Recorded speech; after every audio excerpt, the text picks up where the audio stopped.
MTG said if Steve Bannon and her had organized Jan6, they would have been armed and they would have won. January 3rd, I get accused of giving insurrection tours, which I thought was hilarious because I couldn't even find the bathroom in the Capitol. True story. Then January 6th happens, and next thing you know, I organized the whole thing along with Steve Bannon here. And I want to tell you something, if Steve Bannon and I had organized that, we would have won.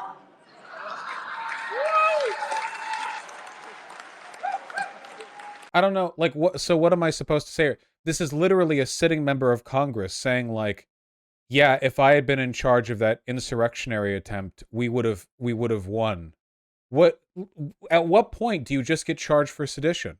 Literally, like, seriously, this should be enough to, literally, this should be enough to oust her from Congress, like, at least, or arrest her. I have no idea in what kind of world this is not sufficient to oust a person from Congress. Not, like, literally. Not to mention, it would have been armed. Leaving aside the fact the crowd is literally cheering. Like, when they say we would have won and armed, what she's saying is we would have killed the Capitol Police in our way and then killed the politicians.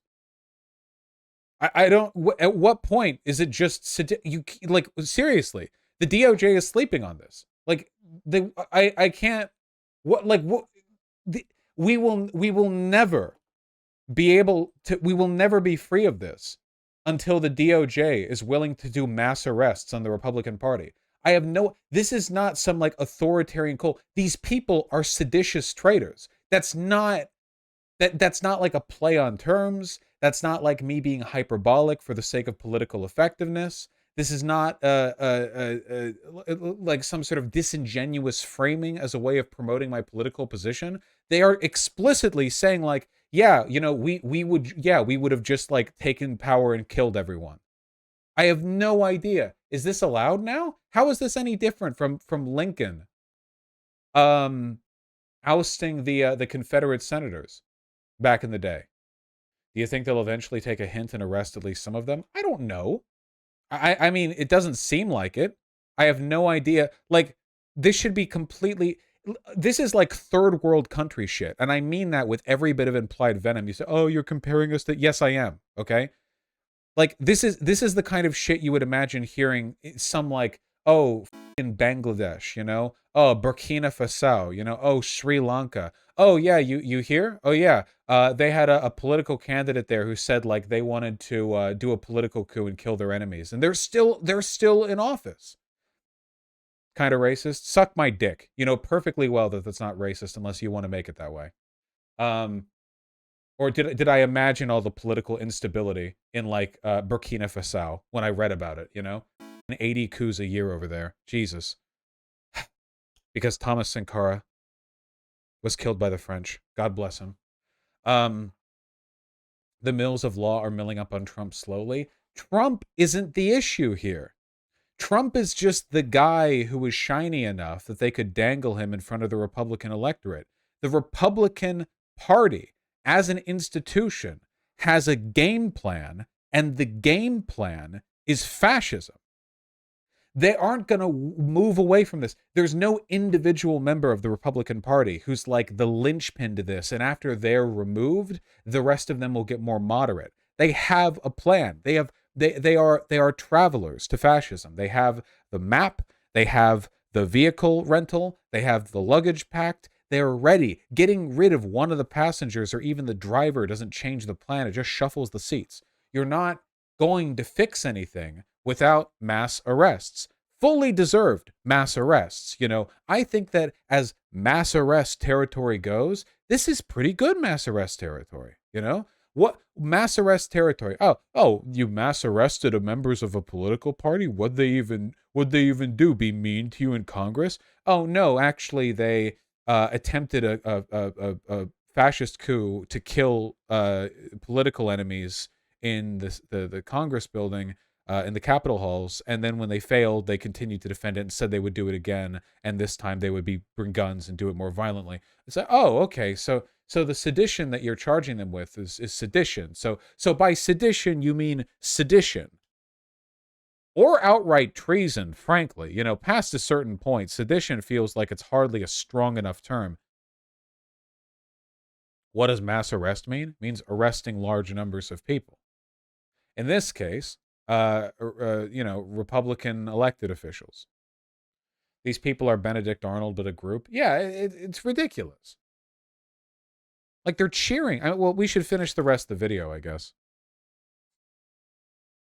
Yeah. See, that's the whole joke, isn't it? They say that whole thing was planned, and I'm like, are you kidding me? A bunch of conservatives, Second Amendment supporters went in the Capitol without guns, and they think that we organized that? I don't think so. She is literally just saying, yeah, if I'd done it, I would have won. We would have brought guns. Also, they did have guns. The crowd had guns. They did have guns. Yeah, if we had organized it, we would have killed more people, is what she's saying. Literally, if I did it, the O.J. Simpson bit. Yeah. She's so scary. Yeah, the problem is that she's not. She is a uniquely stupid, empty person. That's the frustrating thing, okay? She is not capable of long-term planning. I doubt she can dress herself. She has no self-control. She's uniquely unintelligent, unfunny. There's nothing even remotely. I can't, like, I hesitate. Oh, do I hesitate? Ron DeSantis is an intelligent person. Evil, but intelligent. Donald Trump is not intelligent, but he is at least charismatic in his own way. Marjorie Taylor Greene isn't anything. She's nothing. The only thing she is psycho. Like, that's it. She's just uniquely incapable of self-control. And that's it. Sporting his winter apparel. Yeah, it is. The winter of our discontent over here. How'd she get into power? She got into power because there is no political virtue whatsoever to Republicans. Things have fallen so far. It goes beyond, take Reagan. Evil guy, did lots of terrible things. Can I imagine why a person would vote for Reagan? Yeah, I do. I can imagine that. There's lots of stuff. Old guy, folksy, kind of upbeat. A lot of his mannerisms. You can run this down. You can run this down for like pretty much anyone, right? Like, well, why would people vote for Donald Trump? Like, charitably, what reason? What, outside of just being evil people, why would people vote for Donald Trump? Like, okay, he's outside of the establishment. If your definition of the establishment is exclusively Washington, D.C. and not, being a billionaire, like, okay. And like, oh, he's kind of funny, and blah, blah, blah, blah, whatever. Okay, well, so why do you like these people? Why do you like that people? Why do you like Hitler? Well, he gave big speeches and did wacky arm movements. Great, okay. Well, why do you like Marjorie Taylor Greene? Gonna come forward with you guys. I'm gonna be honest. I genuinely think that liking Marjorie Taylor Greene is just one of those, like, black holes on one's moral character. Like, there's nothing here. Absolute emptiness outside of evil, or at the very least, like, contemptuous disregard for the well-being of others. Fully, like, nothing could bait you into this woman but evil. I fully believe that, yeah. There is no merit, no virtue, absolute empty. She's unique in that respect. There are merits to Trump if, like, you can imagine, well, why would a person like him? There are plenty. We talk about them all the time, Basically all humans have something good going for them. It's pretty hard not to. It's statistically unlikely at the very least. But hey, Marjorie Taylor Greene. Like, it's bad in like every way, right? Like, stupid, ugly, unintelligent, like in every sense, even like strategically, not charismatic in the slightest, not funny, no glitz or glam to her personality, physically off-putting, like kind of unappealing, like kind of repulsive, like disgusting to look at in every way. But, that's fascism, I guess. It's just a black hole of humanity. Her voice too. Yeah, her voice too.